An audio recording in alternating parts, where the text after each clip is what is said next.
ভিতর বাড়ি যান, খাওয়া দাওয়া করেন, তারপরে দিবে করলাম। হ্যাঁ দেবো। দাদু ভাই একটা কথা বল। জি, কথার ভিতরে কথা হলো কি কি বাবা আদব কাটা আছে জ্ঞান হতে আল্লাহ দিয়েছে। আমি দোয়া করি তোমাকে যদি মাসে মাসে সেকেন্ডে কিছু ঘুরে বেড়ার ব্যবস্থা আল্লাহ দেয়। দাদু ভাই কি বলছেন? না দোয়া করলাম, বলতেছি তুমি বিয়ের সাথে করবে না?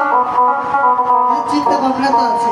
আমার খাওয়ার থাকো মানে খাওয়ার জিনিস ধরে ভিতরে ভিতরে ভিতরে হ্যাঁ আছে তো, আছে। তাই গেলাম আমার টাকা দিতে। আচ্ছা ঠিক আছে।